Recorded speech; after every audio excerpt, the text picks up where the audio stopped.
नमस्कार दोस्तों, स्वागत है आप सभी का आपके अपने चैनल पर। आज हम बात करेंगे भाषा शिक्षण के सिद्धांत के बारे में। तो इसे आसान भाषा में समझते हैं। भाषा शिक्षण के सिद्धांत से पहले जो है हमें भाषा शिक्षण का अर्थ पता होना चाहिए कि भाषा शिक्षण होता क्या है। भाषा शिक्षण का अर्थ है बच्चे के चारों कौशलों का विकास करना। अब ये 4 कौशल कौन कौन से होते हैं ये तो सभी को अच्छे से पता ही होगा। तो 4 कौशल कौन कौन से होते हैं? 4 कौशल होते हैं पठन कौशल, श्रवण कौशल, वाचन कौशल और लेखन कौशल। ये चारों कौशल जो है भाषा शिक्षण के कौशल है। इन चारों कौशलों का विकास होना जो है अत्यधिक आवश्यक होता है। अब भाषा शिक्षण के सिद्धांत के बारे में बात करते हैं। भाषा शिक्षण के सिद्धांत क्या है? भाषा शिक्षण के सिद्धांत वे आधार होते हैं जिनके अनुसार शिक्षक विद्यार्थियों को भाषा सिखाता है। इन सिद्धांतों का पालन करने से भाषा अधिगम प्राकृतिक, रोचक व प्रभावी बनता है। भाषा शिक्षण के सिद्धांत क्या है? भाषा शिक्षण के सिद्धांत वे सिद्धांत होते हैं जिनके अनुसार जो शिक्षक होता है वो क्या करता है? बच्चों को भाषा सिखाता है और इन सिद्धांतों के माध्यम से वो जो है भाषा शिक्षण को प्रभावी बनाता है, रोचक बनाता है, ताकि बच्चे क्या है उसमें इंटरेस्ट ले सके और उसको आसानी से जो है प्रभावी ढंग से सीख सके। यहाँ तक सभी को क्लियर हो गया होगा। इसके बाद हम बात करेंगे कि ये सिद्धांत हैं कौन कौन से। तो सबसे पहले हम बात करेंगे रुचि का सिद्धांत। कौन सा सिद्धांत? रुचि का सिद्धांत। अब रुचि का सिद्धांत क्या है? नाम से पता चल रहा है इंटरेस्ट की बात हो रही है। प्रत्येक विषय के शिक्षण में रुचि की आवश्यकता होती है। रुचि के बिना कोई भी काम बोझ लगता है। इसमें कहने का क्या तात्पर्य है कि जब हम कोई भी कार्य करते हैं, किसी भी प्रकार का शिक्षण करते हैं, किसी भी प्रकार की हम लर्निंग करते हैं, तो उसमें क्या है हमें इंटरेस्ट की नीड होती है। अगर किसी काम में हमारा इंटरेस्ट है ही नहीं तो हम उस काम में अपना 100% नहीं दे सकते हैं, क्योंकि जब हम उसमें इंटरेस्ट ही नहीं रख रहे हैं तो उस कार्य को हम जो है उतने प्रभावी ढंग से नहीं कर पाएंगे जितना कि वो होना चाहिए। इसीलिए जो है रुचि के सिद्धांत को जो है भाषा शिक्षण में अत्यधिक महत्व दिया गया है। इसके बाद हम सेकंड पॉइंट की बात करेंगे जो है बाल केंद्रितता का सिद्धांत। कौन सा सिद्धांत? बाल केंद्रितता का सिद्धांत। अब बाल केंद्रितता का सिद्धांत क्या है? शिक्षण प्रक्रिया में बालक को केंद्र में रखा जाना चाहिए। क्या बात की गई है इसमें कि जो शिक्षण प्रक्रिया है उसमें क्या है, जो बालक है उसको केंद्र में रखा जाना चाहिए, सेंटर में उसको रखा जाना चाहिए। शिक्षण प्रक्रिया में विद्यार्थी की आयु, रुचि व अनुभव और आवश्यकता को ध्यान में रखा जाना चाहिए। जो शिक्षण करवाया जा रहा है उसमें क्या ध्यान रखना चाहिए कि जो बच्चा है उसकी आयु क्या है, उसका इंटरेस्ट क्या है, उसके जो एक्सपीरियंस है वो किस प्रकार के रहे हैं और उसकी नीड क्या है, उन सभी को ध्यान में रखते हुए क्या है शिक्षण करवाया जाना चाहिए।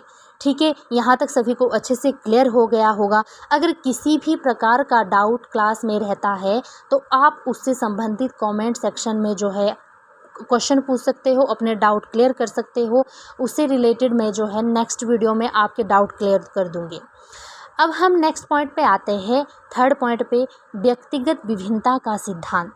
व्यक्तिगत विभिन्नता का सिद्धांत, इंडिविजुअल डिफरेंस। इंडिविजुअल डिफरेंस के बारे में आप फर्स्ट सेमेस्टर में भी पढ़ चुके होंगे साइकोलॉजी में कि इंडिविजुअल डिफरेंस क्या होता है। इंडिविजुअल डिफरेंस होता है जिसमें हम कह सकते हैं कि जो मनुष्य है, प्रत्येक मनुष्य एक दूसरे से किसी ना किसी आधार पर भिन्न होता है। फिर चाहे वो उसके इंटरेस्ट हो, उसकी एबिलिटी हो या उसका जो है एटीट्यूड, एप्टीट्यूड, हर एक चीज़ में जो व्यक्ति होता है वो एक दूसरे से भिन्न होता है। उसकी रुचियाँ अलग होती है, उसकी जो कार्य करने की क्षमता होती है वो अलग होती है, उसका आईक्यू लेवल अलग होता है। इन सभी में व्यक्तिगत विभिन्नता जो है देखने को मिलती है। यह एक मनोवैज्ञानिक तथ्य है जो कोई 2 व्यक्ति एक जैसे नहीं होते हैं। प्रत्येक व्यक्ति की अपनी कुछ विशेषताएं व गुण होते हैं जो उनको एक दूसरे से अलग करती है। यहाँ जो है अच्छे से स्पष्ट हो गया है कि जो मनुष्य होते हैं उनमें किसी न किसी प्रकार का इंडिविजुअल डिफरेंस हमें देखने को मिलता है।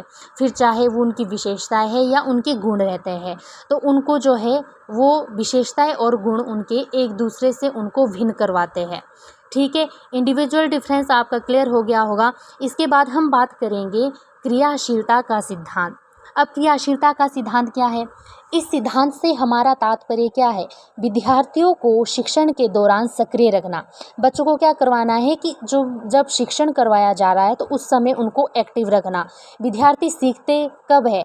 जब उनको क्या है, स्वयं किसी कार्य करने में जो है सक्रिय रखा जाता है। जब वो किसी कार्य में जो है सक्रिय रूप से एक्टिव होकर पार्टिसिपेट करते हैं तो वहाँ वो अच्छे से लर्निंग कर पाते हैं। इसीलिए जो है क्रियाशीलता के सिद्धांत का भाषा शिक्षण में अत्यधिक महत्व है। इसके बाद हम जो है नेक्स्ट सिद्धांत की बात करेंगे, जो है अभ्यास का सिद्धांत। अभ्यास का सिद्धांत क्या है? भाषा शिक्षण में अभ्यास के सिद्धांत की आवश्यकता होती है।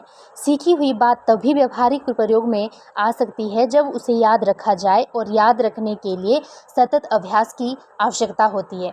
देखिए, जब आप किसी चीज़ की लर्निंग कर रहे हो, आप किसी भी प्रकार का कोई कार्य कर रहे हो, जब आप उसको जो है कंटिन्यू उसकी प्रैक्टिस कर रहे हो, अभ्यास कर रहे हो, लगातार उसका अभ्यास कर रहे हो, तो आपको वो चीज़ ज़्यादा टाइम तक लर्न रहती है। मतलब आपका जो ज्ञान हो जाता है वो स्थायी हो जाता है, आप उसको आसानी से नहीं भूल पाते हैं। इसीलिए जो है भाषा शिक्षण में अभ्यास के सिद्धांत को महत्व दिया गया है। जैसे बच्चे फॉर एग्जांपल स्टार्टिंग में शब्द बोलना सीखते हैं, जैसे पानी, माता, पिता। जब वो डेली अभ्यास करने लग जाते हैं तो उनके जो वो शब्द होते हैं वो एक पकड़ प्राप्त कर लेते हैं। तो इसी प्रकार जब आप कंटिन्यू जो है रेगुलर अभ्यास करते रहोगे तो आपकी जो शिक्षण प्रक्रिया है, आपकी जो अधिगम प्रक्रिया है, वो बहुत ही अच्छे से जो है मजबूत हो जाएगी। इसीलिए सतत अभ्यास की आवश्यकता होती है। अब हम नेक्स्ट पॉइंट की बात करेंगे, दृश्यता का सिद्धांत।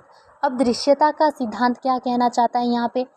इसमें हम बात करेंगे कि चित्र, चार्ट, फ्लैश कार्ड, वस्तुएं आदि का प्रयोग करके भाषा को अधिक स्पष्ट और रोचक बनाया जाता है। अब चित्र, चार्ट, फ्लैश कार्ड और वस्तुएं आदि, इससे भाषा को स्पष्ट और रोचक कैसे बनाया जा सकता है? देखिए, जब एक टीचर क्लासरूम में किसी भी प्रकार के जो है विजुअल एड्स का यूज़ करता है तो उसमें बच्चे अत्यधिक रुचि लेते हैं। आप देख सकते हो कि जब फॉर एग्जांपल किसी स्कूल में किसी भी प्रकार के जो है लर्निंग करवाई जा रही है या फिर किसी भी प्रकार की क्लास लगाई जा रही है, कोई भी सब्जेक्ट हो सकता है, तो उसमें अगर टीचर जो है विजुअल एड का यूज़ कर रहा है, जैसे उसने चित्र दिखा दिए, चार्ट का यूज़ कर रहा है, फ्लैश कार्ड दिखा रहे हैं, तो इससे क्या है बच्चे और ज़्यादा इंटरेस्ट लेते हैं। और जो हमारा प्रत्यक्ष ज्ञान होता है, देखकर जब हम चीज़ों को सीखते हैं तो वो हमें ज़्यादा टाइम तक जो है याद रहती है। तो इस प्रकार जो दृश्यता का सिद्धांत है वो भाषा शिक्षण का एक महत्वपूर्ण सिद्धांत है। इसके बाद हम नेक्स्ट पॉइंट की बात करेंगे, जो है रुचि व मनोरंजन का सिद्धांत। कौन सा सिद्धांत है? रुचि व मनोरंजन का सिद्धांत। रुचि के बारे में हम पहले भी बात कर चुके हैं कि बच्चे का इंटरेस्ट होना बहुत ज़्यादा ज़रूरी होता है। अब इसके साथ जो है मनोरंजन का सिद्धांत भी है। कविता, कहानी, खेल, गीत आदि के माध्यम से भाषा सिखाई जाए ताकि विद्यार्थी रुचि के साथ सीखे। अब जैसे फॉर एग्जांपल कोई टीचर है तो वो क्लासरूम में अगर किसी भी प्रकार की एक्टिविटी करवा रहा है या फिर कोई भी कविता सुना रहा है, कहानी सुना रहा है, तो उसमें जब वो बच्चों को भी इन्वॉल्व करता है, उनको भी जो है भाग लेने के लिए प्रेरित करता है, तो बच्चे उसमें क्या है इंटरेस्ट लेते हैं और साथ साथ में उनका जो है मनोरंजन भी होता रहता है। जैसे एक टीचर कविता सुना रहा है तो कविता सुनाते समय पहले वो कविता खुद पढ़ेगा, फिर जो है बच्चों को वो स्वर वाचन करने के लिए कहेगा, तो फिर बच्चे जो है उसको जो है एंजॉय भी करते हैं और उसमें इंटरेस्ट भी लेते हैं। अब इसके साथ अगर कोई खेल प्रतियोगिता हो रही है तो उसमें टीचर बच्चों को भी इन्वॉल्व करता है, तो बच्चे क्या है इंटरेस्ट भी लेते हैं और उसको एंजॉय भी करते हैं, उनका मनोरंजन भी होता है। इस प्रकार जो रुचि व मनोरंजन का सिद्धांत है ये भाषा शिक्षण का एक महत्वपूर्ण सिद्धांत है। हमारा जो लास्ट पॉइंट है हमारा अनुकरण का सिद्धांत। अनुकरण का सिद्धांत क्या है? अनुकरण करना मनुष्य की एक स्वाभाविक प्रकृति है। शैशव काल व बाल्यकाल में यह प्रवृत्ति तीव्र होती है। अब अनुकरण क्या है? प्रत्येक मनुष्य अनुकरण करता रहता है और शैशव काल में और बाल्यकाल में तो ये प्रवृत्ति तीव्र होती है। देखो, जब बच्चा छोटा होता है, शैशव काल 0 से 2 वर्ष की जो है अवधि रहती है, तो इसमें क्या करता है बच्चा नकल करता है। जैसे फॉर एग्जांपल एक बच्चा है तो वो स्कूल जाता है तो वो ज़्यादातर अपने टीचरों की नकल करने लग जाता है। बहुत सारे जो है आपने ऐसे अपने आसपास के बच्चे भी देखे होंगे कि जो बच्चा होता है वो अपने टीचर की बहुत नकल करता है। जैसे टीचर करता है वैसे ही जो है वो क्रियाएँ करने लग जाता है। तो ये हम कह सकते हैं कि भाषा शिक्षण में जो है अनुकरण सिद्धांत का जो है अत्यधिक महत्व है। अब इसमें निष्कर्ष के रूप में हम कह सकते हैं कि भाषा शिक्षण के सिद्धांत विद्यार्थियों को भाषा सिखाने व भाषा को रुचिकर व प्रभावी बनाने में महत्वपूर्ण भूमिका निभाते हैं। देखिए, निष्कर्ष डालना मत भूलें, क्योंकि कंक्लूज़न डालना जो है बहुत ही इम्पोर्टेंट होता है। आपने इंट्रोडक्शन भी डालनी है, उसके साथ आपने डेफिनेशन भी डालनी है 1-2, और फिर उसकी जो मीनिंग है उसमें जो क्वेश्चन में पूछा गया है वो भी आपने जो है डिटेल में डालना है, तभी आपका 16 मार्क्स का क्वेश्चन बनेगा और उसको आप अच्छे से अटेम्प्ट कर पाओगे। तो आज की जो हमारी क्लास है वो यहीं पर समाप्त होती है। और आपको अगर कहीं प्रॉब्लम आ रही है, कहीं भी डाउट हो रहा है, तो आप कमेंट सेक्शन में बता सकते हैं। और अंत में मेरे YouTube चैनल को लाइक, शेयर एंड सब्सक्राइब करना ना भूलें। तो मिलते हैं नेक्स्ट क्लास में। Thank you.